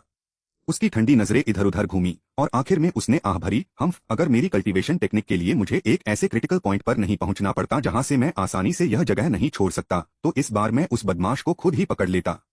जैसे ही वह इस पर विचार कर रहा था, लेकिन तभी एक आदमी घबराया हुआ सा अंदर आया। पूर्वज पूर्वज अजगर का चोगा पहने, आधे संत जैसी आदत वाला एक अधेड़ उम्र का आदमी अंडरग्राउंड महल में आया और सीधे जू युआनहाई के सामने घुटने टेक दिए। पूर्वज, अभी क्या हुआ? लिटिल सेवन का महल एक पल में खत्म हो गया। जूली को अभी भी रीढ़ की हड्डी में ठंडक महसूस हो रही थी जब उसे याद आया कि उसने अभी क्या देखा था। अभी अभी 2 छोटे चोर शियाओकी के घर में घुस आए। मैंने उन्हें ढूंढ लिया और बुरी तरह घायल कर दिया। अब तीसरे एल्डर टैन यानफेंग और छठे एल्डर यान युहान को बताओ कि वे चोरों को घेरकर खत्म करने और उन्हें जिंदा पकड़ने के लिए अपनी पूरी ताकत लगा दें। जू युआनहाई ने गहरी आवाज में कहा। हाँ पूर्वज। अजगर के कपड़े पहने आदमी ने सिर हिलाया, फिर जैसे उसे कुछ याद आ रहा हो बोला, पूर्वज, लिटिल सेवन मर गया है। इसके बाद एक पल का मौन छा गया। स्नोफील्ड के पूर्वज ने धीरे से आह भरी, मैंने अभी अभी अंदाजा लगाया। लिटिल सेवन वाइल्डरनेस रीजन को स्थिर करने और हमारे स्नोफील्ड एम्पायर के लिए उससे आगे भी विस्तार करने में एक अहम किरदार था। अफसोस है कि इस बार वह मारा गया। लेकिन फिर स्नो रीजन के पूर्वज ने बात बदल दी। लेकिन जू परिवार के लोग इतनी आसानी से नहीं मारे जाते। राजा झो लिंग को बता देना कि अगर तुम्हें फाल्कन लीजन को इकट्ठा करना भी पड़े तो तुम्हें उन 2 गद्दारों को मेरे पास वापस लाना होगा। स्नो रीजन के पूर्वज की दमदार बातें सुनकर जूली चौंक गई। राजा झो लिंग का जिक्र सुनकर वह खास तौर पर चौंक गया। पूर्वज, मोर्चे पर लड़ाई बहुत जरूरी है। हमें स्नो रीजन एम्पायर के पहले कमांडर राजा झो लिंग को इंचार्ज और कमांड करने की जरूरत है। उन्हें आसानी से हटाया नहीं जा सकता। क्या हमें किसी और को भेजना चाहिए? झो के राजा लिंग को ले जाओ और फाल्कन लीजन को लाओ। इस बार मुझे पूरी सफलता पक्की करनी होगी, बर्फीले इलाके के बूढ़े मुखिया ने पक्के यकीन के साथ कहा। यह सुनकर जूली सिर्फ सिर हिला सकी और एक अजीब सी मुस्कान दे सकी। क्योंकि मुखिया ने पहले ही अपना फैसला कर लिया था, तो वह क्या कह सकता था? वह बस अपनी बात मानने की पूरी कोशिश कर सकता था। थोड़ी देर रुकने के बाद स्नो रीजन के पूर्वज की नजर अचानक तेज हो गई। जूली, शिष्य यहाँ है। बर्फीले इलाके में इन दोनों को मारने का ऑर्डर जारी करो। क्या? जूली का शरीर जोर से झटका खा गया। स्नोफील्ड परस्यूट ऑर्डर स्नोफील्ड एम्पायर का अपने दुश्मनों के खिलाफ इस्तेमाल किया जाने वाला सबसे बेरहम और बिना खर्च वाला तरीका है, जिससे वह स्नोफील्ड एम्पायर के सभी ग्रुप और सेनाओं को पूरी ताकत से उनका शिकार करने का कमांड दे सकता है। स्नोई साम्राज्य के इतिहास में उन्होंने बर्फीले इलाके में दुश्मन का शिकार करने के लिए सिर्फ 3 ऑर्डर जारी किए। हर बार जब वह 6 स्टार मार्शल सेंट या उससे ज्यादा ताकतवर फिगर का शिकार करता तो हमेशा उसका शिकार हो जाता और वह मारा जाता। कभी असफल नहीं हुआ। यह कहा जा सकता है कि स्नोफील्ड परस्यूट ऑर्डर स्नोफील्ड साम्राज्य का एक शक्तिशाली हथियार है। एक बार खींच लेने के बाद यह जरूर खून पीकर वापस आएगा। केवल क्या 7 स्टार मार्शल एम्परर से निपटने के लिए स्नोफील्ड किलिंग ऑर्डर का इस्तेमाल करना थोड़ा ओवर रिएक्शन है? तांग यानफेंग, यान युहान और झो लिंगहुआंग के पिछले इस्तेमाल ने, जो सेना के 3 सबसे ताकतवर और सबसे ताकतवर योद्धाओं का कॉम्बिनेशन था, जूली को चौंका दिया था, लेकिन यह अभी भी उसकी मंजूर रेंज में था। लेकिन स्नोफील्ड हंट ऑर्डर ऐसी चीज थी जिसे वह समझ नहीं पा रहा था। एक पल के लिए हिचकिचाने के बाद उसने हिम्मत जुटाई और पूछा, पूर्वज, क्या 2 मार्शल सम्राटों के खिलाफ स्नो रीजन किल ऑर्डर का इस्तेमाल करना थोड़ा ओवर रिएक्शन नहीं है? राई का पहाड़ बनाना। स्नो रीजन के पूर्वज ने अपनी आंखें खोली, उनमें एक ठंडी चमक जूली पर छा गई। मेरा असली एनर्जी क्लोन भी उसे पकड़ नहीं सका। क्या तुम्हें लगता है कि उस बदमाश को एक आम मार्शल एम्परर माना जा सकता है? क्या तुम्हें लगता है कि मैंने जो किया वह एक ओवर रिएक्शन था? जूली चौंक गई। हालांकि मैंने अंदाजा लगाया था कि झाओ फेंग और स्नो रीजन के पूर्वज लड़े होंगे, लेकिन मुझे उम्मीद नहीं थी कि नतीजा इतना जबरदस्त होगा। स्नो रीजन के पूर्वज का 4 स्टार मार्शल सेंट लेवल का असली energy clone 7 star martial emperor को भी नहीं रोक सका। हर बार जब जूली यह सोचती तो हैरान होने के साथ साथ उसके दिल में डर भी भर जाता था। अगर कोई 7 स्टार मार्शल एम्परर पहले से ही इतना परेशान करने वाला है तो अगर वह मार्शल सेंट लेवल तक आगे बढ़ जाए तो खुद एंसेस्टर भी उसे रोक नहीं पाएगा। यह शिष्य मंदबुद्धि है, लेकिन पूर्वज की दूर की सोच और सोच बिल्कुल सही है। यह शिष्य तुरंत इंतजाम कर देगा। इस बार उन दोनों के पास भागने की कोई जगह नहीं होगी। जूली ने जल्दी से कहा। बर्फीले इलाके के बूढ़े आदमी ने धीरे से हम कहा और अपने नंगे हाथ से पकड़ते ही एक कंपास दिखाई दिया। उस बदमाश को मैंने घायल कर दिया था, लेकिन उसमें अभी भी मेरी असली ताकत का निशान है। इस कंपास से मैं उसे जरूर ढूंढ लूंगा। अध्याय 300 अमर फीनिक्स। स्नोई एम्पायर से 10,000 मील दूर यूशी झाओ फेंग के खून से सने और कटिफ्टे शरीर को लेकर घाटी से गुजर रही थी। आपने ऐसा क्यों किया? यह याद करते हुए कि कैसे झाओ फेंग ने खतरे के समय अपने शरीर से उसकी रक्षा की थी, यूशी को कई तरह की भावनाएं महसूस हुई। मेरी जिंदगी में यह पहली बार है कि कोई मुझे बचाने के लिए अपनी जान जोखिम में डालने को तैयार है। झाओ फेंग को धीरे से नीचे उतारने के बाद यूशी ने उसकी चोटों की जांच की। मैं तो बहुत हैरान था।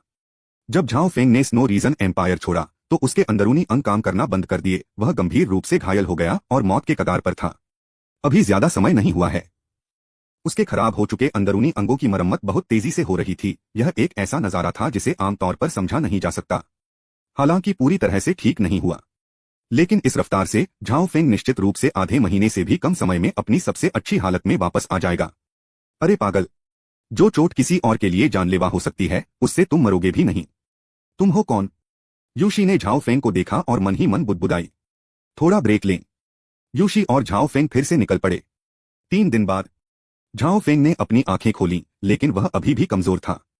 हिलने से पहले ही दर्द के कारण वह फिर से बेहोश हो गया। 10 दिन बाद झाओ फेंग अब नॉर्मल तरीके से घूम फिर सकता है, लेकिन उसकी हालत अभी मुश्किल से आधी ही ठीक हुई है। 13 दिन बाद झाओ फेंग ने अपनी 80 ताकत वापस पा ली है। इस समय वे स्नो रीजन एम्पायर से 150,000 मील दूर थे। इस बार स्नो रीजन एम्पायर को भारी नुकसान हुआ है। वे हमें बिल्कुल नहीं जाने देंगे। हमें आगे कहाँ जाना चाहिए? यूशी ने झाओ फेंग की तरफ देखा। झाओ फेंग ने पीछे मुड़कर देखा। उसकी आंखें थोड़ी सिकुड़ गईं और उसने कहा, रुको। रुको? यूशी को शक हुआ। उस बूढ़े शैतान ने मुझे लगभग मार ही डाला था। कुछ ब्याज न लेना ठीक नहीं होगा। झाओ फेंग का चेहरा गुस्से से भरा था। एक 4 स्टार मार्शल संत का खुद को खत्म करना बहुत डरावना है। अपने म्यूटेटेड क्रिम्सन ब्लड आर्मर के साथ भी आखिर में उसे जानलेवा स्थिति का सामना करना पड़ा। ऐसा ही होगा। जिस समय वह बेहोश हुआ उसने सिस्टम का रिपेयर मॉड एक्टिवेट कर दिया। इस तरह मैं बच गया। लेकिन सिस्टम उस वैम्पायर ने उससे और 10 मिलियन सुप्रीम कॉइन्स ठग लिए। सुप्रीम कॉइन के लिए और अपना कर्ज चुकाने के लिए मास्टर झाओ आग और पानी से गुजरे। इसके लिए उसने गोल्डन बुल को भी मार डाला, जिससे ग्रेट रुइंस फॉरेस्ट के 3 मालिकों में से एक गोल्डन डिवाइन बुल नाराज हो गया। उस समय झील के बीच में गोल्डन बुल के द्वीप को साफ करने के बाद उसने इसे 50 मिलियन सुप्रीम कॉइन्स में बदल दिया। लेकिन गोल्डन डिवाइन बुल के पीछा करते समय उसने एक high level void breaking talisman और एक डिसेप्टिव ह्यूमन स्किन का इस्तेमाल किया, जिसकी कीमत उसे 20 मिलियन से ज्यादा पड़ी। गोल्डन डिवाइन बुल एक काल्पनिक जानवर है और उसके पास उससे जीतने का कोई मौका नहीं है। हालांकि उसे 20 मिलियन खर्च करने का बुरा लगा, लेकिन उसके पास कोई और रास्ता नहीं था। हालांकि स्नोफील्ड पूर्वज केवल 6 स्टार मार्शल संत थे। हालांकि उसके लिए यह एक ऐसा अस्तित्व था जिसे कोई हरा नहीं सकता था। लेकिन झाओ फेंग इस अपमान को बर्दाश्त नहीं कर सका। यूशी ने अपने होंठ भींचे, एक पल के लिए चुप रही और फिर कहा, मैं एक बड़ी रचना तैयार करूंगी। झाओ फेंग ने अपना सिर हिलाया। स्नोई एम्पायर को इस बार झटका लगा क्योंकि वह लापरवाह था। अगर वे वापसी करते तो वे पक्का एक मार्शल सेंट लेवल के एक्सपर्ट को भेजते। यूशी की फॉर्मेशन में अभी की मास्टरी को देखते हुए ऐसे पावरफुल एक्सपर्ट को फंसाना काफी मुश्किल होगा। एक गलत कदम और आप खुद को मुसीबत में डाल सकते हैं। झाओ फेंग ने जाहिर है उसे रिस्क नहीं लेने दिया। मुझे कम मत समझो। हालांकि मैं तुम्हारे जितना राक्षसी नहीं हूं, लेकिन 5 एलिमेंट्स रुइंस में घुसने के बाद से मैंने कभी तरक्की करना बंद नहीं किया है। मैं अब 7वें ऑर्डर के स्पिरिट एरे मास्टर के आखिरी स्टेज पर पहुंच गया हूं। अगर मैं 8 एब्सोल्यूट सेंट डिस्ट्रॉइंग एरे को सेट अप करने के लिए कुछ खास मटेरियल का इस्तेमाल करता हूं तो मुझे यकीन है कि एक 3 स्टार मार्शल सेंट भी अंदर जा सकता है और कभी वापस नहीं आ सकता। यूशी ने नाखुशी में नाक सिकोड़ी। सच में? झाओ फेंग की आंखें चमक उठीं। हम? यूशी ने झाओ फेंग के शक पर बहुत ज्यादा नाराजगी जताई। अरे तुम्हें क्या सामान चाहिए? क्या यह काफी है? झाओ फेंग ने अपनी आस्तीन लहराई। अचानक उसके पास खाली जगह में सैकड़ों खजाने दिखाई दिए। यहाँ हथियारों को रिफाइन करने का सामान, दवा वाली जड़ी बूटियां और तैयार गोलियां और हथियार हैं। इसकी कई किस्में हैं। बिना किसी अपवाद के वे सभी सबसे अच्छे हैं। ये 7वें राजकुमार के खजाने से चुराए गए थे। यूशी की आंखें चमक उठीं और उसने आश्चर्य से पूछा। झाओ फेंग को यूशी का रिएक्शन कुछ हद तक अनएक्सपेक्टेड लगा। आम लोग ऐसे खजाने देखकर बहुत उत्साहित होंगे। जब मैंने पहली बार इन खजानों को देखा तो मैं भी बहुत उत्साहित था। यूशी बस मुस्कुराई, उसमें कोई हैरानी का निशान नहीं दिखा। बाकी सब बातों को एक तरफ रख दें तो इस तरह की सोच वाले लोग बहुत कम हैं। लेकिन फिर मैंने यूशी के पोटेंशियल बैकग्राउंड के बारे में सोचा। झाओ फेंग को कुछ राहत महसूस हुई। यूशी ने झाओ फेंग के सामने कोई औपचारिकता नहीं निभाई। फॉर्मेशन बनाने के लिए 10 से ज्यादा तरह का सामान चुनने के बाद उसने सिर हिलाया और कहा, इस बार हम लकी हैं। सामान लगभग पूरा हो गया है। जब समय आएगा तो हम उन्हें जरूर एक बड़ा सरप्राइज देंगे। झाओ फेंग ने मरा हुआ अंडा बाहर निकाला। क्या तुम इसे पहचानते हो? जैसे ही मरा हुआ अंडा दिखाई दिया, यूशी की खूबसूरत आंखें उस पर टिक गईं, बिना हिले। झाओ फेंग की बातें सुनने के बाद उसने उलझन में कहा, मुझे इस पर अमर फीनिक्स की आभा का एहसास हुआ। यह अमर फीनिक्स का अंडा होना चाहिए, लेकिन दुर्भाग्य से इसके अंदर की जीवन शक्ति खत्म हो गई है। यूशी ने अपनी बात पूरी नहीं की, लेकिन झाओ फेंग पहले ही समझ गया था कि वह क्या कहना चाह रही थी। एक अमर फीनिक्स, एक दिव्य जानवर। सच कहूं तो यह एक म्यूटेटेड दिव्य जानवर होना चाहिए, जिसके शरीर में एक अमर ज्वाला हो जो इसे कुछ हद तक अमर बनाता है। इसके अलावा इस तरह के म्यूटेटेड दिव्य जानवर के पास दिव्य जानवर बनने का सबसे अच्छा मौका होता है। पुरानी किताबों में एक अमर फीनिक्स का रिकॉर्ड है जो दिव्य जानवर बनने की दहलीज पार कर गया था और उसके पास ऐसी महान दिव्य शक्तियां थीं जो दुनिया को नष्ट कर सकती थीं। यूशी ने गहरी आवाज में कहा। ओह! झाओ फेंग मरे हुए अंडे पर नजर डाले बिना नहीं रह सका। उसने उम्मीद नहीं की थी कि इस मामूली से मरे हुए अंडे का इतना शानदार इतिहास होगा। बेशक अमर फीनिक्स दिव्य जानवरों में सबसे अनोखा है। हर बार यह और ज्यादा परफेक्शन पाने के लिए खुद को नया बनाने के प्रोसेस से गुजरता है। हालांकि यह अंडा मौत के बहुत करीब है, फिर भी यह अमर फीनिक्स का अंडा है, इसलिए तुम्हारा मतलब है कि अंडा पूरी तरह से मरा नहीं है और किसी दिन फूट जाएगा? झाओ फेंग ने उत्साहित होकर पूछा। शायद। यूशी मुस्कुराई और फिर कुछ नहीं कहा। झाओ फेंग जानता था कि यूशी उसे दिलासा दे रहा है। आखिर अंडे में तो पूरी तरह से जीवन नहीं था। अगर उसे दोबारा जन्म भी लेना होता तो भी वह इतना पूरा नहीं होता। लेकिन यूशी की जानवर के बारे में जानकारी सुनने के बाद उसे उम्मीद की एक किरण वापस मिल गई। आखिरकार वह चीट कोड वाला आदमी है। अगर सच में इस दुनिया में कोई है जो इस मरे हुए अंडे को फिर से जिंदा कर सकता है, मेरे अलावा और कौन? इतनी हिम्मत के साथ झाओ फेंग ने मरे हुए अंडे को फिर से रख दिया। वह इसे बाद के लिए सहेजने और ध्यान से पढ़ने की योजना बना रहा है। अगले दिनों में दोनों ने एक नेचुरल फॉर्मेशन पॉइंट की तलाश की जो एरे को सेट करने के लिए आइडियल हो और साथ ही उनकी ताकत भी रिकवर कर सके। यह काफी संतोषजनक था। चौथे दिन यूशी को एक सुनसान रेगिस्तान के किनारे पर अपनी पसंद की एक लाइन मिल गई। एक ही समय पर दोनों अपनी पूरी ताकत पर वापस आ गए थे। उसके पीछे हत्या का हल्का सा इरादा और मजबूत होता गया। दिन 5। गड़गड़ाहट। दूर आसमान में घना धुआं उठ रहा था। उसके बाद एक भूकंप आया जिससे धरती हिल गई और अनगिनत जानवरों की दहाड़े सुनाई दी, जैसे कोई बड़ी सेना उन पर टूट पड़ी हो। वे यहाँ हैं। झाओ फेंग ने अपनी आंखें सिकोड़ लीं, उनमें एक ठंडी चमक चमक उठी। Chapter 301 thunder leopard battle formation. गड़गड़ाहट। धरती जोर से कांप रही थी, जैसे लाखों लोहे के घुड़सवार उस पर हमला कर रहे हों। बहुत दूर से भी झाओ फेंग को बहुत खूनी और जानलेवा आभा की गंध आ रही थी। वे यहाँ हैं। झाओ फेंग का चेहरा ठंडा था और बिना सिर घुमाए उसने कहा, मैं उन्हें यहीं रोक दूंगा। तुम जाओ और तुरंत फॉर्मेशन सेट करो।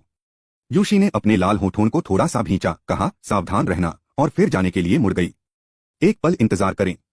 झाओ फेंग ने अपना हाथ हिलाया और उसकी किंगफेंग रिंग से सफेद रोशनी का एक गोला निकला जो एक बड़े और बदसूरत रेशम के कीड़े के कोकून में बदल गया। इसे अपने साथ ले जाओ। झाओ फेंग ने रेशम के कीड़े का प्यूपा यूशी की ओर फेंक दिया। यह इंपीरियल बटरफ्लाई है। यूशी ने उस पर नजर डाली। उसका नाजुक शरीर थोड़ा कांप रहा था। उसकी आंखों में हैरानी की एक झलक थी। यह एक पुरानी दुर्लभ प्रजाति है, लगभग खत्म हो चुकी है। तुम्हें यह कैसे मिली? हे, हम इस बारे में बाद में बात करेंगे। इसे एरे स्पिरिट के तौर पर इस्तेमाल करने से क्या 8 एब्सोल्यूट सेक्रेट डेमिस एरे की पावर बहुत ज्यादा नहीं बढ़ जाएगी? हाँ। यूशी ने खुशी से सिर हिलाया। Original 8 absolutes fallen saint formation सिर्फ 3 स्टार मार्शल एम्परर को ही फंसा सकता था, लेकिन अब मुझे पूरा भरोसा है कि मैं 3 स्टार मार्शल एम्परर को मार सकता हूँ। बहुत बढ़िया। झाओ फेंग दिल खोलकर हंसा। लेकिन जो तुम सामना करने वाले हो वह बहुत मुश्किल है। यह जानवर काफी ताकतवर है। कोई बात नहीं, मेरे पास बहुत सारे तरीके हैं। उन सभी को अपनाओ। फॉर्मेशन जितना मजबूत होगा, हमारे बचने की संभावना उतनी ही ज्यादा होगी। झाओ फेंग ने गहरी आवाज में कहा। यूशी बातों को तोड़मरोड़ कर नहीं कहती थी। एक पल सोचने के बाद उसने सिर हिलाया और तेजी से भाग गई। बहुत बड़ा रेशम का कीड़ा अपने साइज से बिल्कुल अलग स्पीड से उसके पीछे पीछे आ रहा था। झाओ फेंग की नजर आगे क्या होने वाला है इस पर टिकी हुई थी। जैसे जैसे बड़ी सेना पास आई, लोहे की घुड़सवार सेना की एक भीड़ जिसमें थंडर लेपर्ड और मार्शल किंग योद्धा जैसे चौथे दर्जे के स्पिरिट बीस्ट शामिल थे, धीरे धीरे झाओ फेंग की नजर में आ गई। जिस पल झाओ फेंग ने शक्तिशाली घुड़सवार सेना को देखा, उसे सेना से प्यार हो गया। वे सभी थंडर लेपर्ड स्पिरिट बीस्ट थे। वे सभी मार्शल आर्ट मास्टर थे। दोनों सेनाओं की मिलीजुली ताकत इतनी ज्यादा थी कि झाओ फेंग को भी अपनी रीढ़ की हड्डी में ठंडक महसूस हुई। जैसा कि स्नो रीजन एम्पायर से उम्मीद थी, इसकी मजबूत नींव के साथ असल में इसके पास 5000 आदमियों की सेना है। झाओ फेंग ने मन ही मन आह भरी। थंडर लेपर्ड लीजन में सबसे आगे 3 लोग थे जो स्पिरिट बीस्ट्स पर सवार थे। उनके पीछे थंडर लेपर्ड लीजन के चौथे टियर के स्पिरिट बीस्ट्स के उलट उनके सभी स्पिरिट बीस्ट्स 7वें टियर पर थे। बीच में जो आदमी जनरल का कवच पहने हुए था, वह एक स्पिरिट बीस्ट पर सवार था जो बाघ और तेंदुए का कॉम्बिनेशन था। उसका ऑरा बहुत ज्यादा रौबदार था, जिससे वह बाघ और तेंदुए के कबीले का राजा लग रहा था। जहां तक अधेड़ उम्र के आदमी के बगल में बैठी महिला की बात है, झाओ फेंग ने उसे पहले भी देखा था। यह महिला मार्शल संत थी जिसने एक बार उसका शिकार किया था। हालांकि यह 7वें दर्जे के लाइटनिंग ईगल पर सवार था, जो उतना ही शानदार और असाधारण था। अधेड़ उम्र के आदमी के दाईं ओर जो आदमी था, वह नीला चोगा पहने हुए एक बहुत सुंदर नौजवान था। इस जवान आदमी का कल्टीवेशन लेवल स्नोफील्ड एंसेस्टर के क्लोन से थोड़ा ही कम था, जिससे साफ पता चलता था कि वह 3 स्टार मार्शल सेंट दायरे के पीक पर पहुंच गया था। ये तीनों ही मार्शल सेंट लेवल के एक्सपर्ट हैं। उनमें से अधेड़ उम्र का जनरल 1 स्टार मार्शल संत था। महिला योद्धा एक 2 स्टार कैरेक्टर है। हरे रंग के कपड़े पहने युवक का साधना स्तर सबसे ऊंचा था, जो 3 सितारा मार्शल संत क्षेत्र के शिखर तक पहुंच गया था। अब तीनों आदमियों ने अपने सामने झाओ फेंग को भी देखा। अधेड़ उम्र के जनरल ने हाथ हिलाया और उसके ऑर्डर सख्ती से लागू किए गए। उसके पीछे थंडर लेपर्ड की सेना अचानक रुक गई। कभी कभी स्पिरिट बीस्ट्स की दहाड़ के अलावा सेना काफी अच्छी तरह से ऑर्गेनाइज्ड थी। जल्दबाजी में किए गए मार्च से कोई गड़बड़ी का निशान नहीं था। इसके बजाय उन्होंने एक अच्छी तरह से ट्रेंड और बहुत काबिल सेना का आभास दिया। यह देखकर झाओ फेंग और भी खुश हो गया। तो आप झाओ फेंग हैं? इस समय अधेड़ उम्र के जनरल ने बेपरवाही से कहा। उसकी आवाज तीखी और चुभने वाली थी, जैसे तलवारों की टक्कर हो रही हो। लेकिन यह तेज धार झाओ फेंग के लिए कोई समस्या नहीं थी। उसने अधेड़ उम्र के जनरल को देखते हुए अपनी आंखें थोड़ी सिकोड़ लीं। और आप कौन हैं? मैं झो लिंगवांग हूं, स्नोफील्ड एम्पायर की दूसरी सेना का कमांडर, अधेड़ उम्र के जनरल ने बेपरवाही से कहा। तुमने एम्पायर के 7वें राजकुमार को मार डाला, यह एक माफ न करने लायक जुर्म है। प्रिंस गोंग ने मुझे खास तौर पर तुम्हें पकड़ने का ऑर्डर दिया है। अगर तुम्हें पता है कि तुम्हारे लिए क्या अच्छा है, तो तुम्हें फिजिकल पनिशमेंट से बचाया जा सकता है। नहीं तो मैं तुम्हें खुद महसूस करवाऊंगा कि नरक कैसा होता है। झो के राजा लिंग बहुत राजसी थे और उनके हर शब्द से बेरहमी और निर्दयता का एहसास होता था। हालांकि उसका कल्टीवेशन लेवल सिर्फ 1 स्टार मार्शल सेंट था, लेकिन उसका मारने का इरादा हरे रंग के कपड़े वाले जवान आदमी से किसी भी तरह कमजोर नहीं था, बल्कि थोड़ा ज्यादा मजबूत भी था। लेकिन झाओ फेंग कौन है? अगर वह गोल्डन डिवाइन बुल का दबाव झेल सकता है, तो 1 स्टार मार्शल सेंट कितना ज्यादा झेल सकता है? तुम मेरी जान चाहते हो? हम देखेंगे कि तुम में काबिलियत है या नहीं। जैसे ही उसने यह कहा, झाओ फेंग ने अपना शरीर घुमाया, जिससे बीन्स के फटने जैसी चटकने की आवाज आई। इसके तुरंत बाद एक जानलेवा आभा, जो झो के राजा लिंग से कम शक्तिशाली नहीं थी, उसके चारों ओर इकट्ठा हो गई और धीरे धीरे बढ़ने लगी। मुझे अपनी मसल्स को स्ट्रेच किए हुए बहुत समय हो गया है। जब स्नोफील्ड के पूर्वज ने तुम्हें मरने के लिए यहां भेजा है, तो मैं कैसे मना कर सकता हूं? ठंडी मुस्कान के साथ झाओ फेंग ने एक काली तलवार निकाली। यह हेवनली क्राई ब्लेड मोची से मिला हेवनली रैंक हथियार था। गॉडस्लेइंग स्पीयर का इस्तेमाल न करने का कारण यह है कि यह अब झाओ फेंग के लिए एक बड़ा बोझ है। अगर वह अपनी पूरी ताकत भी लगा ले, तो भी वह इसे कुछ ही बार इस्तेमाल कर पाएगा। यह जाना माना ट्रम्प कार्ड स्वाभाविक रूप से महत्वपूर्ण क्षणों में उपयोग के लिए है। जैसे ही हेवनली क्राई ब्लेड दिखाई दिया, दुनिया का रंग बदल गया, और जैसे ही तेज हवा चली, हेवनली क्राई ब्लेड के अंदर से भूतों और भेड़ियों की चीखें निकलने लगीं। तियान बाओ, महिला योद्धा संत और हरे रंग के कपड़े पहने युवक, दोनों की आंखों में हैरानी की चमक दिखी। तुरंत ही उनकी आंखों में लालच की चमक आ गई। झो के राजा लिंग को यह देखकर काफी हैरानी हुई कि हेवनली क्राइम ब्लेड में इतनी शक्ति है, लेकिन वह जल्दी ही नॉर्मल हो गए। वह स्नोफील्ड लीजन के टॉप लोगों में से एक हैं। उन्होंने राजधानी में हो रही कुछ बातों के बारे में भी सुना था। यह लड़का 7वें राजकुमार को मारने और स्नो रीजन के पूर्वज के हाथों से भागने में काबिल है, वह जरूर बहुत खास होगा। इसीलिए झो के राजा लिंग ने झाओ फेंग को कम नहीं आंका, भले ही झाओ फेंग का साधना स्तर केवल 7 सितारा मार्शल सम्राट का था। उन्होंने इसे बिल्कुल भी कम नहीं आंका, बल्कि पूरी कोशिश की। थंडर लेपर्ड लीजन क्रैंक बनाओ। झो के राजा लिंग की जोरदार चीख के साथ उसके पीछे थंडर लेपर्ड लीजन ने दबी हुई दहाड़ के साथ जवाब दिया। तुरंत बख्तरबंद धार फैल गई और ऐसी धाराओं में बदल गई जो झाओ फेंग के चारों ओर लिपट गई। ऐसा लग रहा था कि वे उसे पूरी तरह से निगल लेना चाहती थीं और उसे भागने लायक नहीं छोड़ देना चाहती थीं। थंडर लेपर्ड बहुत तेज थे और कुछ ही समय में जिस इलाके में झाओ फेंग था वह पूरी तरह से थंडर लेपर्ड के घने झुंड से घिर गया। जैसे ही थंडर लेपर्ड लीजन तितर बितर हुआ, झाओ फेंग को अपने दिल में एक अजीब सा खतरा महसूस हुआ।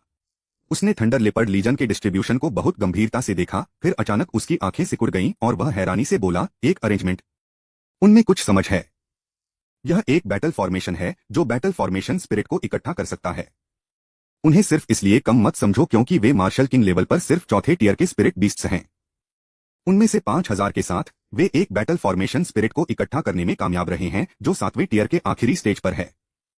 जैसे ही झो के राजा लिंग ने बोलना खत्म किया, थंडर लेपर्ड लीजन के सदस्य एक साथ दहाड़ने लगे। उनकी आवाज जंगली जानवरों की तरह थी, जिससे आसमान हिल गया। पलक झपकते ही लड़ने की भावना आसमान में उड़ गई, एक धारा में मिल गई और बैटल स्पिरिट के थंडर लेपर्ड में बदल गई। तेंदुए की ठंडी आंखें झाओ फेंग को घूर रही थीं, जिससे झाओ फेंग को तुरंत ऐसा लगा जैसे वह एक आम इंसान है जिसे किसी खूंखार जानवर ने निशाना बनाया है, और वह बहुत बेचैन हो गया। अध्याय 302 उनके ही तरीकों का उनके खिलाफ इस्तेमाल करना। मारना, मारना, मारना। थंडर लेपर्ड लीजन ने एक साथ दहाड़ा और उनकी दहाड़ में मौजूद मारने के इरादे ने थंडर लेपर्ड को, जो लड़ाई की भावना से बना था, और भी ज्यादा ताकतवर बना दिया। इसकी ठंडी पुतलियां झाओ फेंग पर छा गईं। वूश!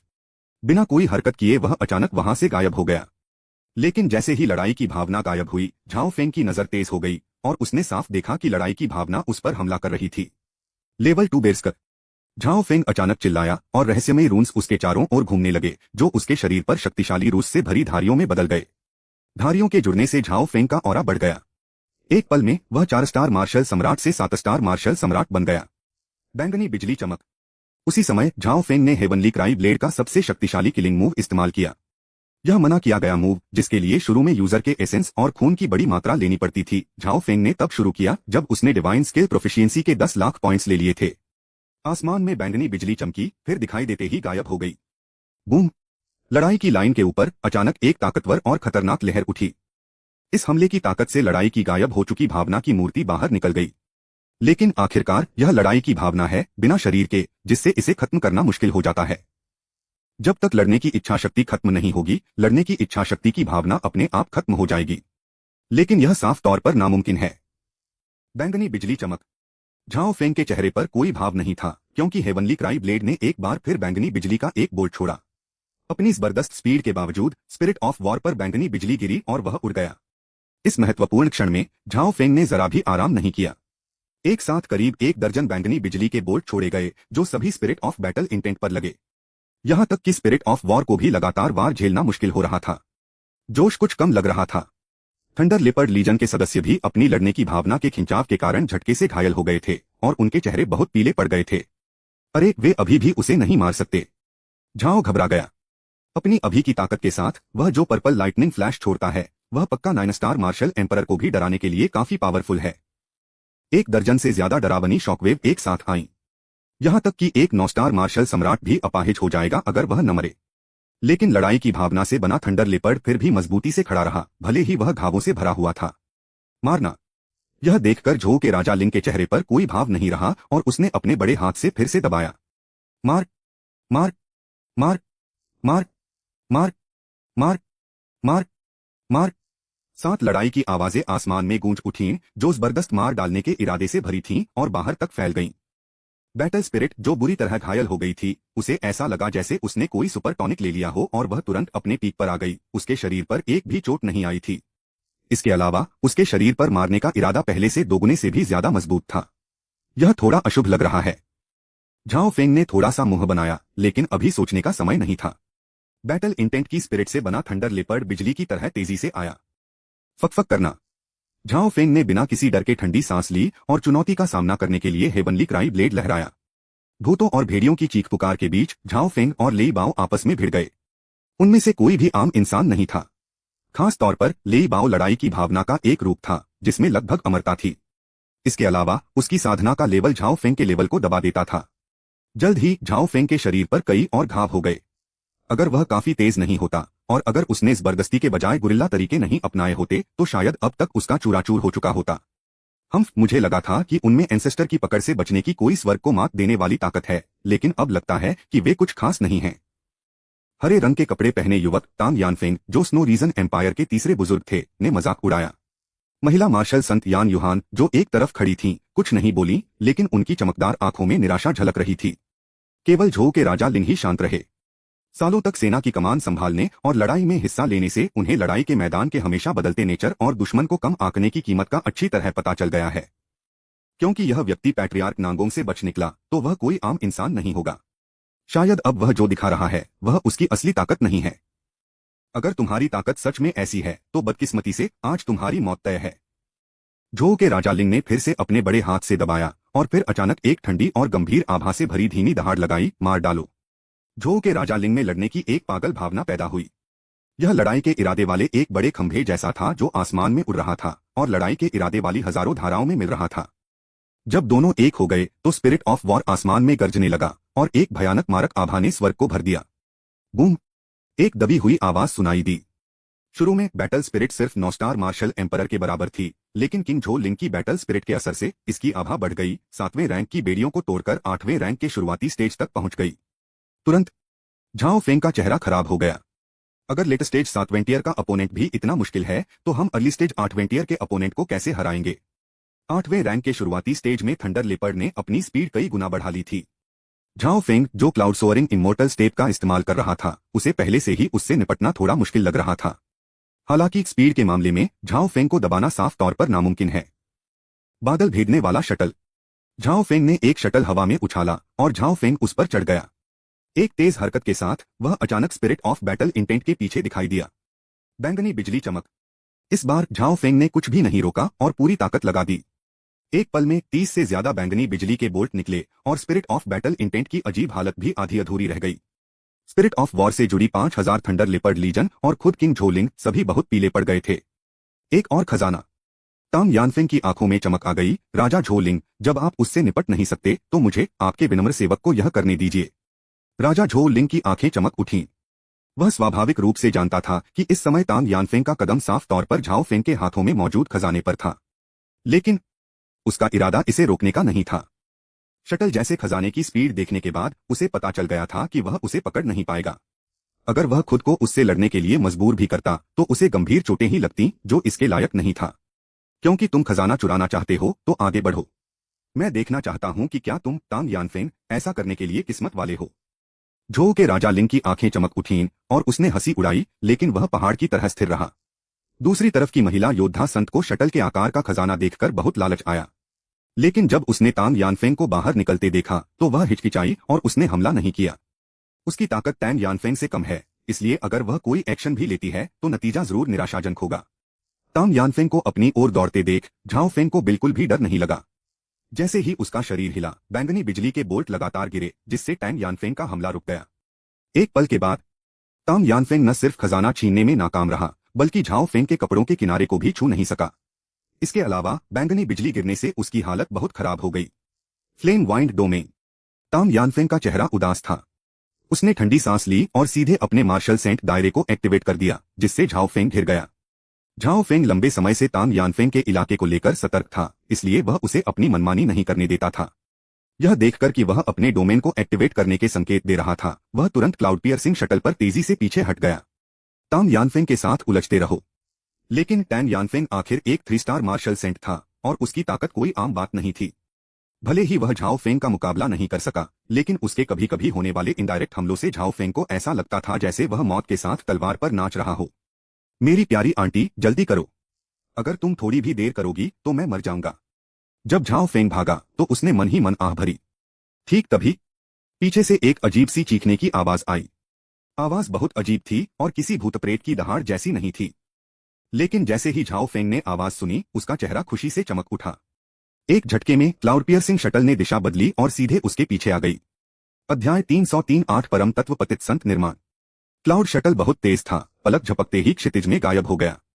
तांग यानफेंग रुक गया, उसकी आंखें ठंडी नजरों से उस दिशा में टिक गईं जहां झाओ फेंग गायब हो गया था। बस एक पल की हिचकिचाहट के बाद तांग यानफेंग ने अपनी बेहतर स्किल्स और हिम्मत पर भरोसा करते हुए बिना किसी शक के पीछा किया। 3 भेंट। झो के राजा लिंग तांग यानफेंग को वापस बुलाना चाहते थे।